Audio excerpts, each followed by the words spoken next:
with just a video showing you the decks I'm using for the month of December. I always like to pull out a specific tarot deck to really focus on for the month and really work with.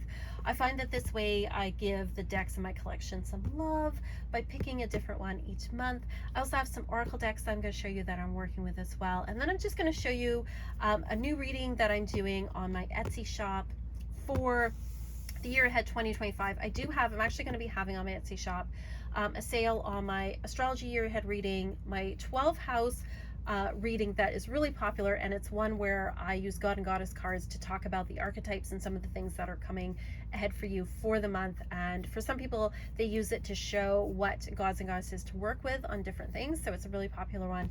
But I have a slight variation on it as well, which I'm going to show you at the end. But either way, I'm just going to show you the decks that I'm going to use for December. And the one that I'm working with this month is, obviously I have here the Star Tarot. This is not a brand new deck. It came out a few years ago, but it's brand new to me.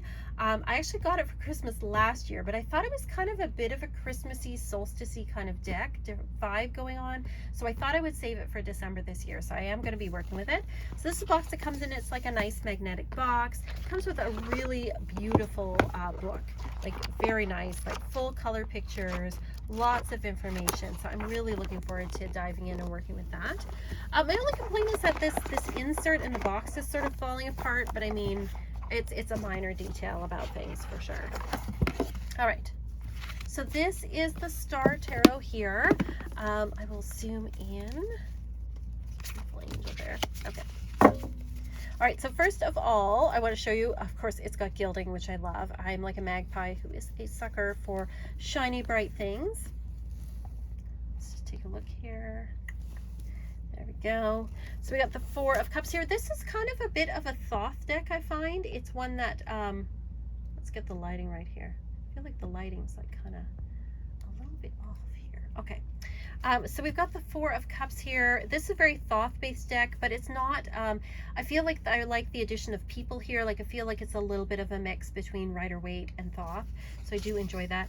I love all the bright colors in this deck. Like this deck is just beautiful backs here with the star. It makes me think of winter solstice. Like it makes me think of winter nights. We've got the Five of Cups, this beautiful rainbow up here, loads of like color. It's just so beautiful, all of the colors in here. We've got a beautiful rainbow unicorn with some fairies on. I mean, how can I resist this, right? It's just so beautiful. Seven of Cups. There's the Eight with a rainbow. We've got the dolphin. Got the Five of Pentacles. This is very wintry here with the wolf. And then we got the mountains in the background. Six of Pentacles, Seven. It's a beautiful, colorful deck. I'm trying to find the Eight here. There is some of the images are do draw from other, cultures. Like there's some that look kind of, indigenous in some ways. I like that it's sort of a mix of things, which I think is really nice. So like a nice homage to sorts of different cultures. We've got the Ten of Pentacles here, beautiful flowers all around. We've got the family here, the happy family. It's really lovely. Got our Magician, Ten of Wands. It's a really cool deck. I have a full walkthrough, so I'm not going to walk you through the whole thing, but I think it's a really cool deck. I'm going to be pairing it with, I like to pull this Lenormand out towards the end of the year. We have the Maybe Lenormand. This is one of those Lenormands that it goes to 52 cards, which I actually like. I do have a couple that are traditional 36 cards, but I kind of like when they have extra cards. Insert out there. I really hate when they divide card decks into two. I mean, I understand why they do it for the box, but it's just not my bag, that's for sure. There's a little book there. This is a very whimsical type deck. You've got here, it's very like, it's not, I wouldn't say it's totally black and white, but it is a bit monochrome. It's got some reds and oranges, so let's take a look at these beside each other. Let's move them here. All these rainbows. So you've got these rainbows and then this black and white, but the reds kind of play off each other. Got the flowers here and then the flower there. I think that plays off. That's nice. We've got the Queen here, and then it's the Queen of Wands. We've got the Woman, and then the umbrella makes me think of the throne behind here. Got the Tower. And this has got a very vertical kind of line, so I do see the correlation in here. The Two of Cups. And we got the snake sort of entwined. And we've got a woman here and here. Like it's got, I think they can work together. I don't know if they match exactly, but I think they can work together. So I think that's okay. So that's my maybe Lenormand. I do like that this Lenormand, it's got like traditional Lenormand cards, but it's also got things like the safe, which you would see in a 52 card one. What other ones has it got here? Those are all traditional. The rose, that's one you don't usually see in most Lenormand. The broken mirror. What else do we have here? The train. The metal. So I do like it's got a little more variety in this particular deck.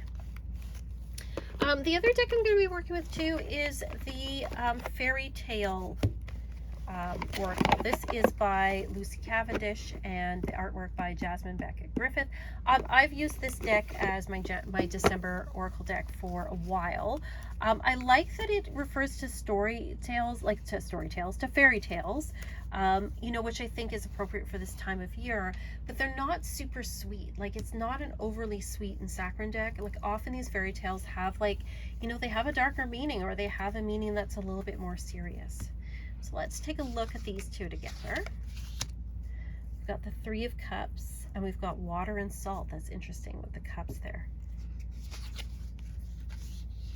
The Lovers and the Goose Girl. It's almost like, you know, it's a goose with her. The Light Princess and the Chariot. Pretty cool. Rumpelstiltskin and the Ten of Swords. Oh, that's an interesting one. The Children of Lear and the Prince of Swords. Puss in Boots and the King of Swords. That's kind of cool. He's got his little, yeah, I don't know if he's got a sword in here. The White Snake and the Queen of Swords. Like, I think these go together pretty well. Like, I like the colors and stuff in them. I think they're both pretty cool. King of Swords and What Came of Peking Flowers. Very cool. So I think that these two go together definitely. So do like that. The other deck that I often use at this time of year is the Archangel Oracle cards. Which I think, you know, will go. Like this is a very celestial vibe to it. And I think these two are just ones that will naturally go together. I always like using angel cards around this time of year. I mean, the colors here are just like, they're magical. They're perfect, right? Prioritize Injustice. Counselor and the Hanged One. That's an interesting. The Outdoors and Death. I love this Death card with the Phoenix there. Life Review and the Devil. Okay, that is like a pretty powerful combo, I think there. That's very interesting. Gentleness and the Tower. These could be like a pretty interesting combo here. And then we've got Courage and the Star. I think that these decks actually be quite powerful together. So that leads me to the next thing where I'm going to show you, this is, I mean, I did not invent these. 12 house readings have been around for a while, and like I said, I have one that I do, it's pretty popular, where I have like 6 different god and goddess decks, and what I do is I roll a dice to tell me which deck to pull from, and then I pull a card from each, like as I roll the dice from each of those decks, for each of the 12 houses, the 12 areas of life.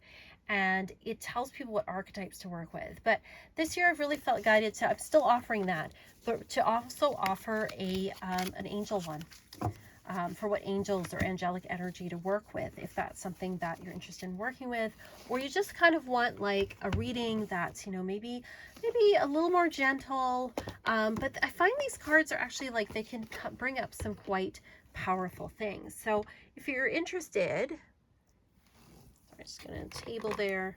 Just want to show you what the 12 houses are. And you could do this with any deck, right? Like any deck, or, you know, if you have like different decks that you want to do the same thing where you roll a dice to tell you which deck to pull from. So what it is it's going through each of the 12 areas. And so the 12 areas, I'm going to put them out in rows. I usually put them out in a circle. But we have, the first house is your sense of self. So your first house is how you're feeling about yourself, particularly as you get into the start of the year. How do you feel about yourself? How do you feel about, where you're at? It's also sometimes the way we present ourselves, our image to other people, but it is our relationship with ourself, our sense of self, the sense of who we are in the world, and how we treat ourselves. Often I found self-care really comes up here. The second house is about finances. It's about money, and particularly the money that we earn. So it can give us hints as to like what, is this a year of abundance, or is this a year where we might have to tighten our belts a little bit more? It can also give us clues as to what might help us with making money. This house has to do with values as well. So it has to do with like what we value in our lives. The third house is communication. So this could be, if we've got a writing project, or maybe, we're looking to learn a language. This can also be transportation, things to do with cars. Sometimes it has to do with brothers and sisters as well. This is the house of siblings or the people who are very close to us. The fourth house is home and family. So this could be literally your house, your home. Maybe there's issues around your home for the coming year. Perhaps there's issues, with maybe you're looking to move this year. Maybe there's issues with your family. This is also the family of origin. So your parents, your ancestors. The fifth house is the house of creativity and children. So often I find what comes up here is creative hobbies, creative ambitions, things that we're looking to do creatively for the year. And then also if there are any issues or things around children, perhaps somebody is looking to, get pregnant or have a child, or maybe, issues with their kids or anything, that will come up in the fifth house. The sixth house is the home of health and also of our day-to-day activities. So this is ongoing health issues. This can also be our day-to-day routines. Maybe we're looking at switching up our routine. That would show up in the sixth house. Sixth house is also the area of job, not necessarily career. So the 10th house is career, but sometimes our career and our job are not the same thing. Like sometimes our job is just something to pay the bills, and then we actually have ambitions in another area, and often that will show up here. So seventh house is the house of partnerships. So this would be, if you're with a partner right now, if you're married or with a partner, that will show up here. Sometimes business partnerships can show up here too. It's not just marriage, but any kind of partnership is going to show up here in the seventh house. And so people, often this is a house people pay a lot of attention to, because sometimes when people are single, they're wondering if they're going to meet a partner. That'll show up here. Or just, if they already have a partner, they're just looking to see what comes up in this area. And sometimes it's issues that person's going to be dealing with that come up in the seventh house. And then the eighth house is kind of an interesting one. It is about death, sex, and taxes. So this has to do with death, anything where we're having to let go of something for the year. Also long-term finances. So these are finances of investments. Also if we inheritances, also taxes too, like if we owe money, any long-term stuff is going to show up here. This is also a house of magic though, and sexuality. So anything in those areas can show up in the eighth house. The ninth house is the house of higher learning. So this is the house of, like university, college education, post-secondary education. It's also about the law. So if we have any legal things that we're looking at coming up for the year, publishing, and also long distance travel. If we're planning on any travel this year, it'll show up here. And then the 10th house is the house of career and ambitions. This is our public face. So your 6th house may not necessarily, like your job may not be your career, but sometimes they're the same, right? But this is like our career, the face we present to the world, our public image, all of that is going to come up in the 10th house. So this is another one people often pay attention to quite a bit. And then the 11th house is the house of friends and community. So if you're looking to get involved in a community group or volunteer, but also just like what's going on in our friend group. Sometimes what shows up here isn't necessarily what happens to us, but it was what's happening to close friends will show up in the 11th house. And then we have the 12th house. And the 12th house is the house that is about our subconscious. And so often this shows up things where we need to improve or work on, where we sabotage ourselves. It's also sometimes talents that other people recognize in us, but we don't acknowledge. The 12th house sometimes also has to do with institutions like prisons and hospitals, but more often than not, I find this as a shadow, the things that we're just not seeing about ourselves, or things that we might have to, consider or watch out for in the new year. And then I always pull a 13th card that kind of is the overall tone for the year, gives you a focus. Sometimes people will use this as the keyword for the year. And so anybody can use this kind of spread.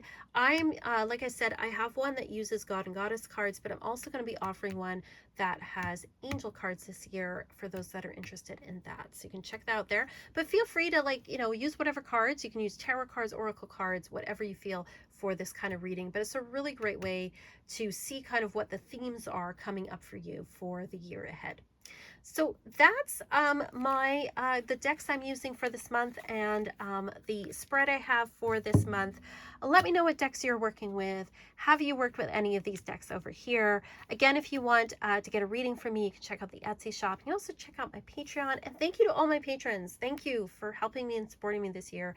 It's been a weird, crazy year, and I'm just so grateful to all the people who supported me and helped me along the way. You have no idea. It's awesome and amazing. And to all of you who watch here on the channel, your comments and your support have just meant a lot, and I really appreciate it. So I'm sending you all blessings. Thank you so much. And as always, peace and love.